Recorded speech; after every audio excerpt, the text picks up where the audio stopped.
창세기 24장 1절부터 27절까지 말씀 같이 읽겠습니다. 아브라함이 나이가 많아 늙었고 여호와께서 그에게 범사에 복을 주셨더라.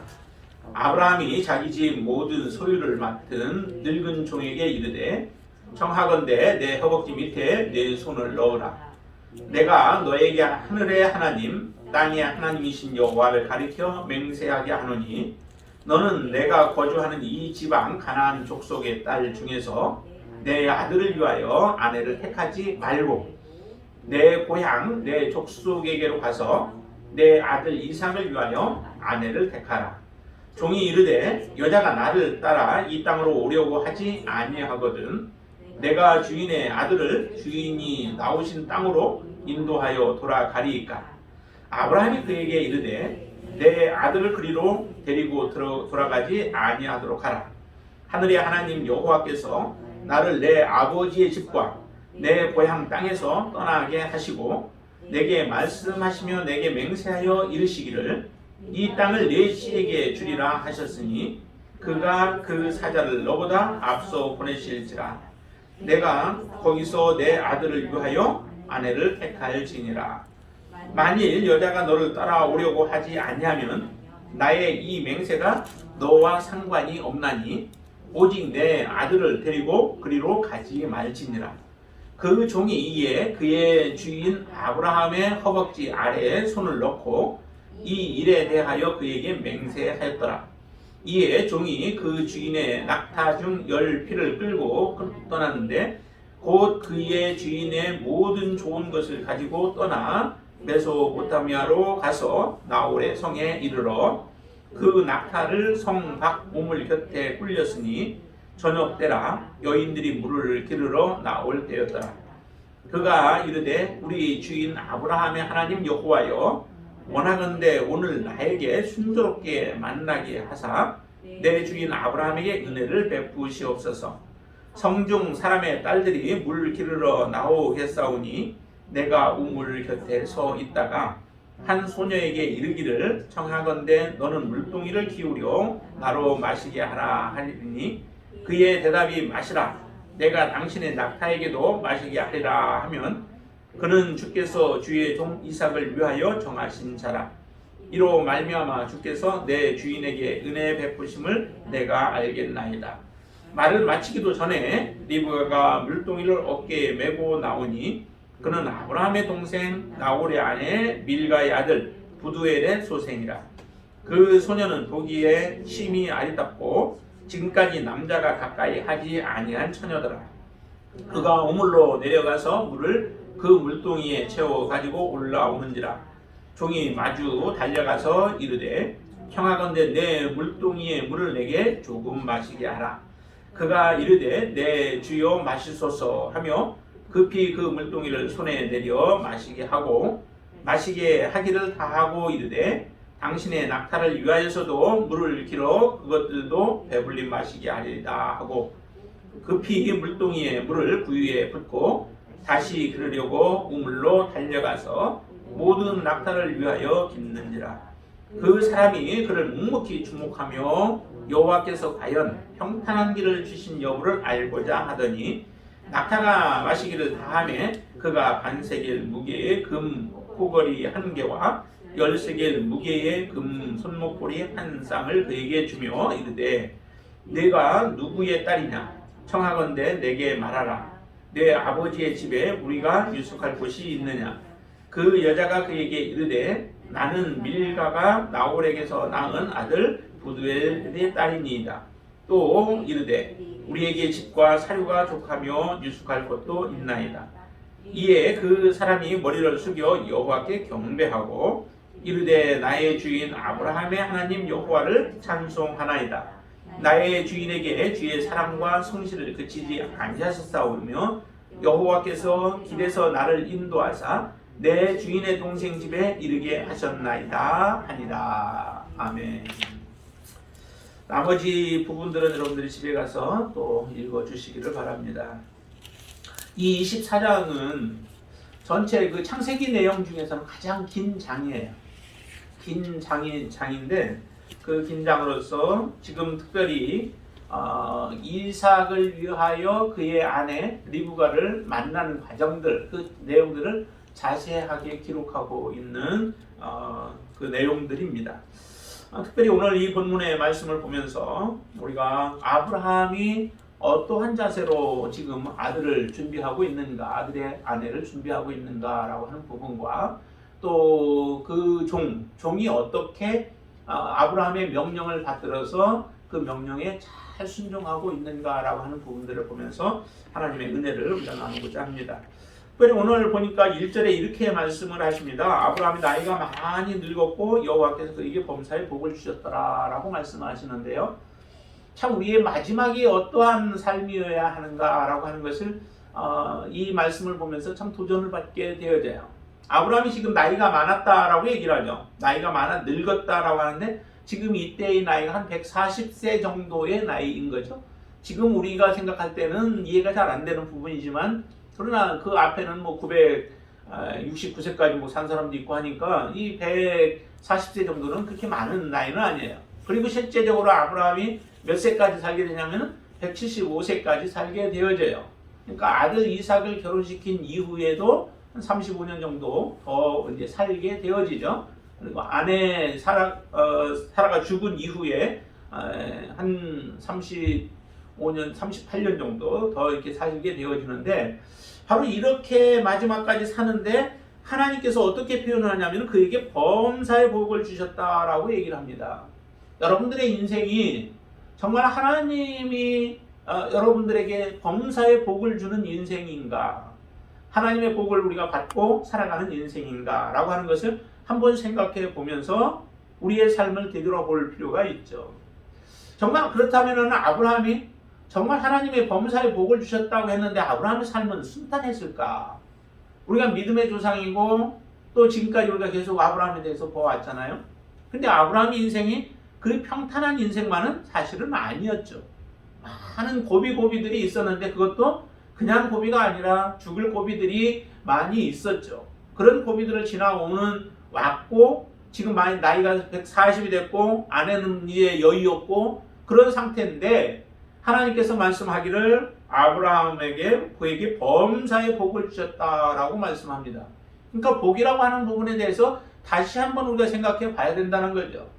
우리가 생각하는 내가 생각하고 있었던 복하고 하나님이 말씀하시는 복과 같으면 괜찮아요. 하나님이 보시는 눈으로 우리도 함께 본다면은 괜찮은데 내가 생각하는 복하고 하나님이 보시는 복하고 또 다를 수도 있다라고 하는 거죠. 정말 그러면 아브라함에게 주신 복이 무엇일까? 하나님이 아브라함에게 찾아오셨죠. 하나님이 찾아오신 이후로 아브라함의 인생이 참으로 고난의 길을 걸었다라고 볼 수도 있어요. 왜냐하면 평안히 아버지의 집에서 살고 있었잖아요. 편안하게 잘 살고 있었어요.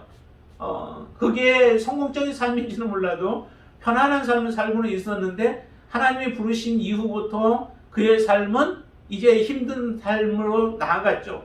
집을 떠났고 가족 친척집을 다 떠나고 그리고 나서 가는 과정 속에서 아버지도 보내시고 또 하는 이런 일들이 일어나고 죽을 위기들이 많이 있었던 것을 보면은 정말 하나님이 보시는 우리에게 말씀하시고자 하는 복과 우리가 생각하는 복이 다를 수 있다라고 하는 거죠. 정말 아브라함이 받은 복은 하나님이 찾아오심으로 말미암아 새로운 인생이 시작이 되어졌습니다. 비록 힘든 시간들이고 고난의 시간들이고 역경이 있는 인생일지는 몰라도 아브라함은 진정한 복의 길로 걸어갈 수 있는 시작이 되어졌던 거죠. 하나님이 찾아오셔서 여러분들의 인생 가운데 예수 그리스도가 찾아오지 않았더라면은 여러분들의 인생은 조금 더 편안하게 살아갈 수는 있을지 몰랐어요. 그러나 우리가 성공적인 인생을 살지 못하고 복을 받은 인생은 되지 못했을 겁니다. 주님이 찾아오신 이후로 여러분들의 인생에 또 여러분들의 가정에 여러분들의 삶에 많은 어려움들이 혹시 찾아왔을지 모르나 그러나 하나님이 말씀하시는 진정한 복을 향해서 우리는 가는 자들이 되어진 것입니다. 아브라함이 하나님을 만남으로 말미암아 그는 어떤 인생으로 바뀌었냐면 믿음의 조상이 되어지는 거죠. 믿음의 조상이 되어지고 그의 자손 비록 이삭을 늦게 낳기는 하였지만은 이삭을 통하여서 하나님이 약속하신 메시아를 그의 자손 가운데서 얻게 되어지고 하나님의 예수 그리스도의 예표가 되어지는 그런 아들을 얻게 되어지는 놀라운 그런 역사가 일어나잖아요. 정말 이것이 바로 진정한 복이다라고 하는 겁니다. 여러분들의 인생 가운데서도 아브라함이 받으신 그 복이 여러분들의 가정과 또 여러분들의 생애 가운데 있게 되어지길 바랍니다. 그런 축복으로 충만케 되기를 바라고 그 복을 여러분들도 이게 정말 복이다라고 그렇게 인정하고 그렇게 믿고 그렇게 신뢰하면서 하나님을 따라가는 하나님의 자녀들이 되기를 바랍니다.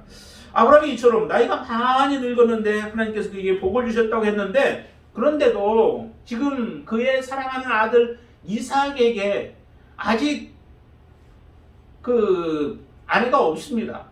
아내가 없고 이삭은 늦게 이삭을 낳음으로 인하여서 사라의 사랑을 참 많이 받았겠죠. 사라에게는 지금 이삭 하나밖에 없잖아요. 다른 자녀가 없습니다. 하나밖에 없는 아들 이삭이기 때문에 특별히 사라로부터 어머니로부터 받는 사랑은 아주 극진했을 거예요. 뭐 아브라함도 마찬가지겠죠. 특별히 하나님께서 약속하신 아들이었고 하나님께서 그를 통하여서 자손을 번성케 하겠다라고 약속한 그 아들이기 때문에 사랑이 특별했겠죠. 그런데 그 사랑받았던 어머니가 나를 사랑해줬던 어머니가 돌아가신 거예요. 37세 정도에 지금 돌아간 거죠. 그렇게 돌아가고 그 3년 동안이 힘든 시간들이었던 거죠. 어떻게 표현을 하고 있냐면은 오늘 우리가 읽지는 않았지만은 67절 말씀 한번 보실까요? 오늘 본문의 67절 말씀 보시면 같이 한번 읽습니다. 이삭이 리브가를 인도하여 그의 어머니 사라의 장막으로 들이고 그를 맞이하여 아내로 삼고 사랑하였으니 이삭이 그의 어머니를 장례한 후에 위로를 얻었더라라고 얘기를 하죠. 그러니까 지금 아버지가 계시지만은 또 하나님을 믿는 그 아버지가 있어서 믿음으로 살아가기는 하였지만은 이삭이 어머니를 상실한 그 아픔이 너무도 컸던 거죠. 크다 보니까 그 아픔 속에서 헤어나오지 못하고 있던 이삭에게 진정한 위로를 줄 수 있었던 사람이 바로 누구냐면 이 리브가였던 거죠. 그것을 보면은 아브라함의 많은 하나님의 복을 받았음에도 그 가정에 아직 온전한 모든 것들이 다 완전한 자리로 서 있지는 못한 상태였던 거예요. 아브라함이 바라볼 때에는 지금 굉장한 위기 가운데 처해져 있죠. 어떤 위기일까요?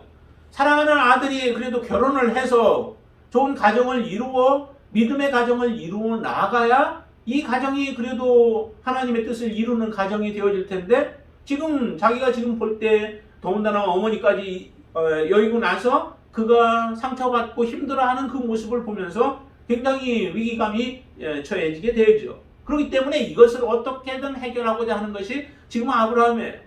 특별히 그것이 아들을 그냥 결혼시키는 것이 목적이 아니라 하나님의 온전한 뜻이 계속해서 하나님이 역사하시고 하나님이 다스리시고 하나님이 섭리하시는 가정 그리고 하나님의 언약이 온전히 성취되게 하기 위하여 아브라함은 그 일에 지금 힘을 쓰고 있는 거죠. 다른 아들들도 있습니다. 다른 아들이 결혼하는 거 많이 하잖아요. 이삭도 이스마엘도 앞에 보면은 결혼을 하게 되어지고 하는 그런 내용들을 보면은 다른 자식들이 아무리 많이 있고 그 자녀들이 결혼을 한다 해도 지금 이삭 하나가 온전하게 서지 못한다면은 아브라함의 인생 가운데서는 실패 인생이 되어질 수밖에 없는 거죠. 그리고 하나님의 뜻이 멈춰질 수밖에 없는 이런 상황 가운데 있기 때문에 하나님의 온전한 언약이 성취되어지고 또 하나님의 약속이 그대로 성취되어지도록 하기 위하여 아브라함은 어떻게 해서든 자기가 하나님 앞에 순종하고 복종하며 하나님의 뜻을 찾아 나아가는 그 일을 해야 되는 것입니다. 자기도 함께 슬퍼하고 앉아있을 그때가 아니라는 거죠. 그렇기 때문에 아브라함이 단단히 결심을 합니다. 2절에 보시면 이렇게 얘기를 하죠. 아브라함이 자기 집 모든 소유를 맡은 늙은 종에게 이르되 청하건대 내 허벅지 밑에 내 손을 넣으라 라고 얘기를 해요. 그럼 종을 불러서 종에게 부탁을 하는 거죠. 명령보다는 부탁이라고 아주 간곡한 부탁으로 보여지죠. 그 종, 신실한 종이 있었습니다. 여기에 늙은 종인데 그 엘리에셀로 이제 보여지죠. 왜냐하면 이 엘리에셀은 이전에도 아브라함이 이삭이 없을 때 엘리에셀을 자기의 아들로 삼으려고 했을 만큼 신실한 종이었습니다. 그런데 그 엘리에셀이 이제 나이가 들어서 늙었고 그러나 신실한 모습으로 비춰졌기에 그 종을 불러서 그에게 맹세를 합니다. 어떻게 하냐면 허벅지 밑에 손을 넣었다라고 얘기를 해요. 아브라함의 허벅지 밑에 손을 넣었다라고 하는 것은 사타구니 쪽에 손을 넣은 거예요. 그러니까 이거는 판도뼈 맹세라고도 이렇게 표현을 하는데 굉장히 엄숙한 맹세예요. 엄숙한 맹세고 이 맹세는 곧 그 생명을 건 맹세와도 같은 거예요.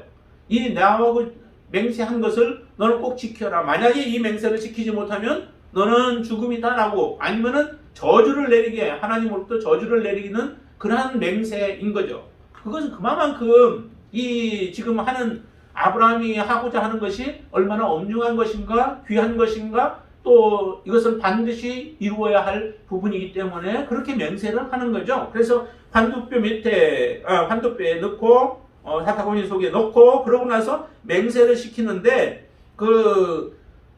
왜냐하면 이 중요한 이유가 대를 이을 그런 언약이기 때문에 그래요. 만약에 이 일이 성취가 되어지지 못하면 대가 끊어질 수 있는 그런 것이기 때문에 이렇게 아브라함은 중하게 생각하고 종에게 맹세를 시키는데 그 맹세의 내용은 두 가지입니다. 하나는 아들을 위하여서 이제 아내를 얻게 만드는데 아들을 가나안 땅으로 데리고 가지는 말라는 거예요.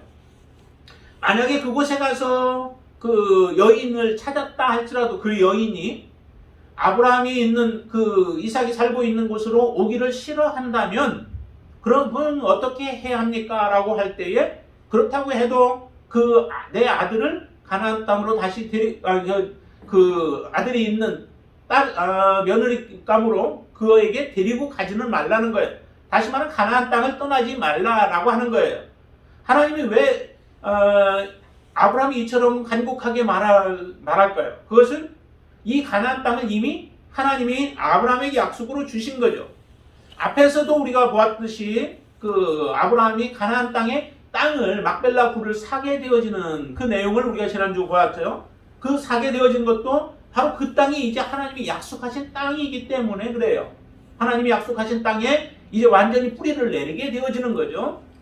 그런데 아들을 다시 자기의 고향 친척집으로 그쪽으로 보낸다고 하면은 그거는 하나님의 약속에서 벗어나는 것이기 때문에 그렇게 하지 말라라고 하는 그러한 맹세를 하게 만들고 그리고 나서 반드시 그 며느리감을 데리고 오라라고 하는 거죠. 데리고 와서 이 땅에서 하나님께서 약속하신 것을 이룰 수 있도록 하게 하는 그런 맹세를 하게 합니다. 혹시 만약에 이 맹세가 아브라함과 했는데 이 약속대로 할 수 없다면은 그렇다면은 이제 너에게는 그가 돌아오지 않는다고 하든지 아들을 데리고 가지 않는 그 두 가지 조건만 내가 반드시 지키고 그 일이 이루어지지 않는다면 아들을 혹시라도 아들의 며느리감을 찾지 못한다 할지라도 데리고 가서는 안 된다라고 하는 것을 맹세하게 합니다. 그 맹세하게 한 대로 이제 이 종이 그 낙타를 가지고 10절부터 보면은 이제 낙타를 가지고 낙타를 끌고서 떠나가게 되어지죠. 하란 지역으로 가는데 그 거리는 굉장히 멀어요. 짧은 거리는 아니에요. 뭐 자동차로 간다면 금방 가겠지만은 낙타로 해서 가는 그 길은 굉장히 그 먼 거리이죠. 그 먼 거리를 며느리감을 찾기 위하여서 그리고 아브라함의 명령에 순종하기 위하여 이 종은 떠나게 되어집니다. 10절부터 이제 거기에 14절까지의 내용을 보면은 이렇게 얘기를 해요. 그 내용이 전체적인 내용을 보면은 구체적으로 하나님의 인도하심을 구하는 그런 내용이 나오죠. 그러니까 우리가 기도할 때에 우리는 막연하게 기도하는 경우들이 꽤 많이 있습니다. 근데 하나님 앞에 이 종은 아주 구체적인 부분들을 기도를 해요. 이미 아브라함을 통하여서 종에게 주어진 것은 하나님께서 인도하실 것이다 라고 하는 그리고 하나님의 인도하실 것에 대한 믿음을 가지고는 있어요. 그렇지만 어떻게 구체적으로 하나님께서 인도해 주실지에 대한 지침은 아브라함이 주지 않았습니다. 그 나머지 부분들은 이제 이 종이 지혜롭게 해 나가야 할 부분들이라는 거죠. 하나님이 우리에게 모든 길을 다 확연하게 보여주지 않았습니다. 어떤 사람의 길들은 꾸불꾸불하기도 하고 어떤 사람의 길은 좀 더 평탄하기도 하고 여러 가지 모양, 여러 가지 모습들, 10,000명이면 10,000명, 1,000명이면 1,000명 각각 다른 모습들로 우리에게 그 길들을 주시죠. 그러나 하나님을 믿는 하나님의 자녀들은 우리가 하나님의 자녀인 것은 분명하고 또 우리가 온전하게 하나님을 믿고 믿음으로 살아가게 되어진다면 하나님이 약속하신 것을 우리에게 주시는 것은 분명해요. 그렇지만 하나님께서 그때그때 순간순간 우리가 어떻게 살아가야 할 것인가 라고 하는 그러한 부분들에 대해서는 하나님이 우리에게 이성을 주셨고 또 하나 우리에게 그 믿음으로 할 수 있도록 그 문제들은 우리에게 남겨주셨다는 거죠. 여기도 종이 해야 할 일들이 무엇인가 라고 하는 것을 그가 알기 때문에 이제 하나님 앞에 먼저 기도하는데 그 기도가 얼마나 자세한지를 한번 보세요. 자, 거기에 11절 한번 보실까요? 그 낙타를 성 밖 우물 곁에 꿀렸으니 저녁때라 여인들이 물을 기르러 나올 때였는데 그때 12절 그가 이르되 우리 주인 아브라함의 하나님 여호와여 원하건대 오늘 나에게 순조롭게 만나게 하사 내 주인 아브라함에게 은혜를 베풀게 하옵소서 하는데 그 은혜를 베풀게 하는 것을 어떻게 할 것인지, 다시 말하면은 그 이삭의 아내를 잘 찾아내는 거잖아요. 찾아내는 것이 이 종이 해야 할 일이에요. 그런데 이삭의 아내를 어떻게 찾느냐라고 하는 것에 대해서는 이제 종의 지혜가 필요한 거죠. 그 부분 때문에 하나님 앞에 이렇게 기도를 합니다. 13절 말씀 보세요. 성중 사람의 딸들이 물 기르러 나오겠사오니 내가 우물 곁에 서 있다가 한 소녀에게 이르기를 청하건대 너는 물동이를 기울여 나로 마시게 하라 하리니 그의 대답이 마시라 내가 당신의 낙타에게도 마시게 하리라 하면 그 여인이 곧 하나님이 허락하신 이삭의 아내임을 내가 알겠다라고 하는 거죠. 이런 지침을 아브라함이 주지는 않았어요. 그러니까 참 지혜롭게 지금 이 종이 하나님 앞에 기도하는 거죠. 아브라함이 기도하는 모습을 늘 보아왔던 것 같아요. 그러니까 이 종도 그렇게 기도했겠죠. 그러면서 참 지혜로운 기도를 하는데, 왜냐하면 이 기도가 얼마나 지혜롭냐면은 여인이 어떤 여인가라고 하는 것을 이 기도의 내용을 통하여서 알 수 있잖아요. 이삭의 아내가 될 사람은 이와 같은 아내여야 된다라고 하는 것에 대한 그러한 지혜가 있는 겁니다. 다시 말하면은 자기는 물만 좀 마시겠다라고 했는데 이삭의 아내가 될 사람은 어떤 마인드를 가지고 있으냐면 이 나그네에게 물 주는 거에서 그치는 것이 아니라 그의 마음이 어디 낙타에게까지도 물을 주겠다라고 하는 그런 넓은 마음, 지혜로운 마음, 그런 그 따뜻한 마음이 있는 여인, 이런 여인을 이삭의 아내로 맞이하기를 원하는 마음에서 이렇게 기도한 것 아니겠습니까? 낙타, 사람이 먹는 것은 한번 떠오다가 그냥 주면 되지만 낙타는 동달에 10마리나 낙타나 되는데 그 10마리가 낙타가 물을 먹으려면 굉장히 많이 먹어야 돼요. 그런데 자기 혼자 물 가져가는 것도 힘든데 낙타들에게까지 물을 먹인다라고 하는 것은 굉장히 어려운 일 아니겠습니까? 그런데도 그 일을 이 여인은, 리브가는 기꺼이 즐거움으로 그 일을 하는 거예요. 그 행동 보세요. 18절 한번 보세요. 18절에 보면은 그가 이르되 내 주여 마시소서 하며 급히 그 물동이를 손에 내려 마시게 하고 급히 했다라고 하는 거죠. 그 다음에 또 보세요. 20절 보세요. 이제 낙타들에게 물을 마시게 하리라 하고 나서 20절 급히 물동이의 물을 구유에 붓고 다시 기르려고 우물로 달려가서 모든 낙타를 위하여 깃는지라 라고 얘기하죠. 여러 번 왔다 갔다 해야 하는 이런 수고로움을 번거로워하지 않는 거예요. 그것을 귀찮아하지 않는 거예요. 그걸 힘들어하지 않는 거예요. 당연히 해야 할 것처럼 알고 이렇게 섬기는 삶을 살아가려고 하는 여인을 이렇게 만난 거예요. 하나님 앞에 기도했더니 이런 여인을 만나게 해주시고 이 여인이 바로 하나님이 택하신 여인이구나. 하나님께서 아브라함을 위하여 그 자식 이삭을 위해 하나님이 예비하신 그런 며느리감으로 하나님이 주셨구나라고 하는 것을 알게 되어지죠. 정말 우리의 기도 가운데도 이와 같은 기도가 필요하다는 거죠. 무엇을 위해서 우리가 기도할 것인가? 나의 먹고 마시는 것뿐만, 그거는 하나님이 우리에게 더해 주신다고 했죠. 하나님의 나라와 그의 의를 위하여 구하면은 이것은 너희에게 더하시리라 라고 말씀하셔서 그 기도 안에도 하나님은 우리에게 있어야 할 것을 아신대요. 그러면 우리가 기도해야 할 기도의 제목이 무엇일까요? 이 아브라함의 종이 기도한 것처럼 아브라함의 간절한 마음, 그 간절한 마음이 곧 하나님의 뜻이 성취되어지고 하나님의 언약이 온전히 성취되어지기를 위하여 그의 마음이 거기에 쓰였던 것처럼 우리의 삶도 바로 하나님의 나라, 그 하나님의 나라가 나를 통하여서 어떻게 이루어지기를 원하고 하나님의 뜻이 나를 통하여 어떻게 성취되어지기를 원하는지를 우리가 하나님 앞에 알고 그 기도를 하나님 앞에 드리기를 원하신다는 거죠. 그렇게 기도할 때에 우리는 지혜롭게 기도하면 하나님은 우리의 기도를 들으시고 또 그 기도를 들으신 뿐만 아니라 하나님이 이제 이루어 주셨잖아요. 그때 한번 보세요. 자, 26절부터 27절을 보시면은 이렇게 얘기를 하죠. 이에 그 사람이 머리를 숙여 여호와께 경배하고 이르되 나의 주인 아브라함의 하나님 여호와를 찬송하나이다. 나의 주인에게 주의 사랑과 성실을 그치지 아니하셨사오며 여호와께서 길에서 나를 인도하사 내 주인의 동생 집에 이르게 하셨나이다 하니라 라고 하죠. 하나님 앞에 이렇게 구체적으로 기도했기 때문에 그 기도가 응답받았는지 안 받았는지를 확연히 압니다. 알게 되어지죠. 하나님 앞에 막연하게 기도했으면 우리의 기도가 응답되었는지 안 되는지도 몰라요. 그래서 우리는 하나님 앞에 기도는 했는데 다 잊어버리고 있다가 하나님께서 성취해 주었는데도 하나님 앞에 영광을 돌리지 못하고 감사하지 못하다가 나중에 또 어떤 일들이 있을 때 다시 돌아오면서 그때 하나님 앞에 하나님이 이렇게 해주셨는데 내가 그 하나님 앞에 영광 돌리지 못했다라고 하는 그러한 후회들을 하는 경우들이 많아요.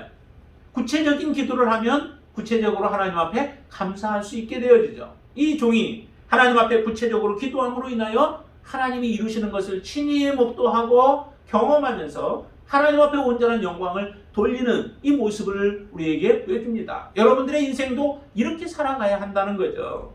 하나님 앞에 구체적으로 기도할 뿐만 아니라 하나님께서 그 기도한 대로 행하면서 하나님이 어떻게 성취하셨는가를 우리가 잘 살펴보고 또 살펴본 이후에 하나님이 이루신 일들에 대해서 하나님 앞에 영광을 돌릴 때 하나님은 영광을 받으시고 우리의 삶은 더욱더 풍성해지죠.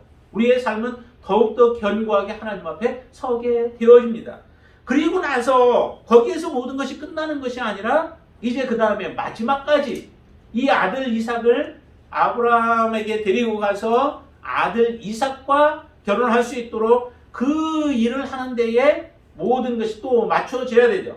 자, 여기에도 보니까 이제 그 일들을 쭉 가서 다 이야기를 하잖아요. 되어진 내용들을 쭉 이야기하는 것이 이제 28절부터 마지막 그 60절 말씀까지 보면은 그 내용들에 대해서 쭉 얘기를 해요. 그러면서 이제 좀 더 머물기를 원하죠. 사실은 식사를 하는 것도 이 모든 것들을 이야기를 하고 또 대답을 받기 전에는 내가 음식을 먹지 않겠다라고 얘기를 해요.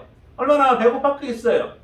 그런데도 먹는 것이 먼저가 아니라 먼저가 무엇이냐면 주인이 맡겨진 그 사명을 온전히 이루는 것, 그리고 사명이 온전히 이루어진 것을 보기를 원하는 그 마음이 이 종의 마음 가운데 있었던 거죠. 그래서 음식이나 휴식보다도 사실은 주어진 임무를 온전히 성취하는 것에 더 그 마음과 관심을 쏟게 되어진 겁니다.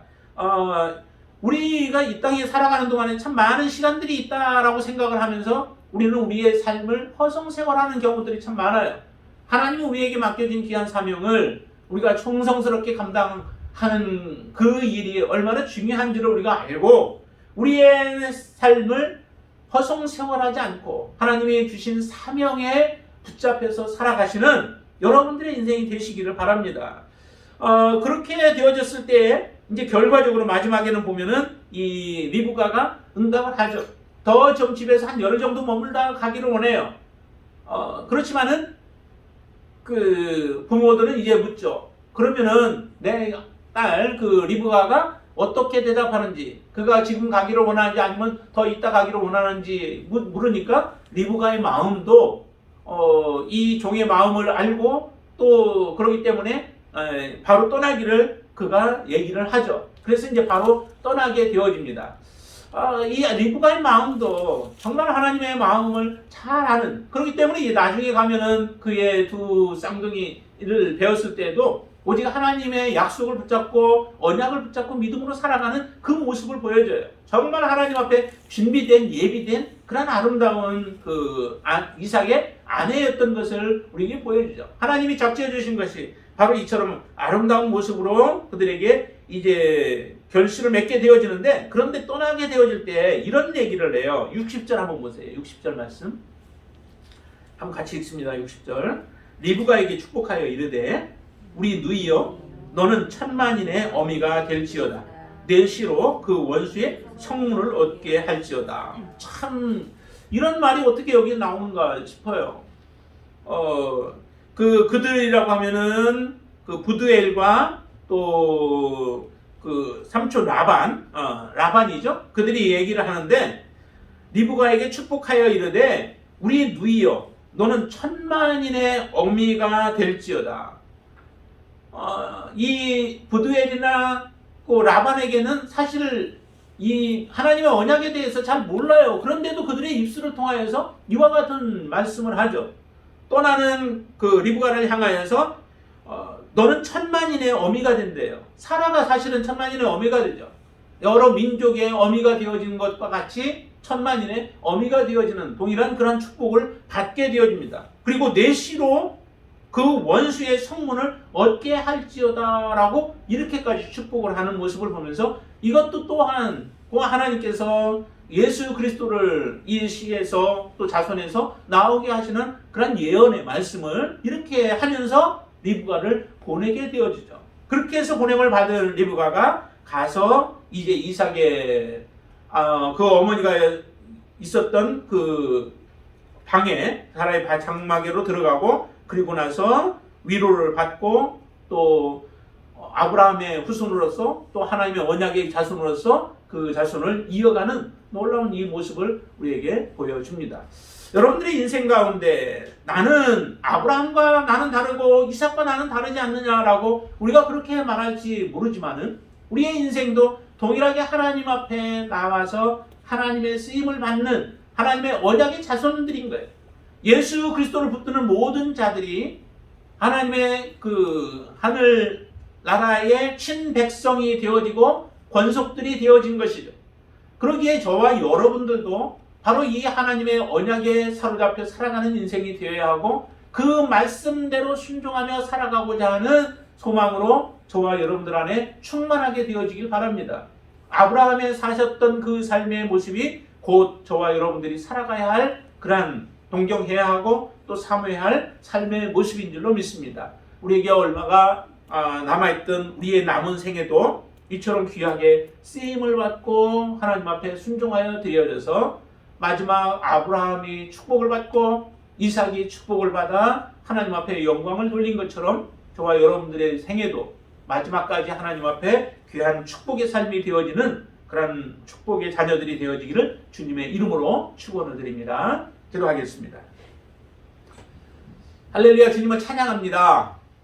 아버지 하나님, 우리는 정말로 연약한 자들이었고 무능한 자들이었습니다. 그런 우리를 아브라함 같은 모습으로 우리를 세워주시고 믿음의 후손으로 저희들을 인정해 주시니 감사합니다. 우리의 믿음이 흔들리지 않게 주님 도와주시옵소서. 날마다 우리에게 주신 사명이 무엇인지를 깨닫게 하여 주시고 이제 주님과 함께 그 길을 걸어갈 수 있도록 역사하여 주시옵소서. 때로는 가시밭길과 같고 또한 독작밭과 같고 험난한 길들이 있고, 때로는 아버지 하나님 사망의 음침한 골짜기와 같은 곳을 지난다 할지라도 하나님 우리의 환경에 매이지 않게 하여 주시고, 환경 때문에 우리의 믿음을 저버리지 않게 하여 주시고, 더욱더 굳건한 믿음으로 주님을 섬기는 믿음의 시체를 되어지도록 역사하여 주시옵소서. 아브라함이 하나님의 언약을 사모하고 그 언약에 집중하여 살아가는 인생을 삶으로 인하여 이삭의 귀한 가족이 하나님 앞에 온전한 모습으로 서게 되어졌습니다. 하나님 그에게 아름다운 리브가를 주심으로 말미암아 하나님의 나라를 확장하는 데 귀하게 쓰임받았습니다. 우리의 삶이 이처럼 하나님 앞에 드려지는 삶이 되게 하시고 하나님의 영광을 나타낼 수 있도록 역사하여 주시옵소서. 나를 통하여 하나님의 나라가 확장되어지게 하시고 하나님의 나라의 정말로 없어서는 안 될 존재로 쓰임받을 수 있는 자녀들이 되어지도록 인도하여 주시옵소서. 우리의 모든 문제와 또 모든 어려움들과 고통들은 오히려 하나님의 뜻을 이루기 위해서 더욱더 귀하게 쓰임받는 하나의 도구가 되어지도록 역사해 주실 줄로 믿습니다. 아버지 하나님, 그렇게 우리를 들어서 사용하여 주시옵소서. 예수님의 이름으로 간절히 기도드리옵나이다. 아멘.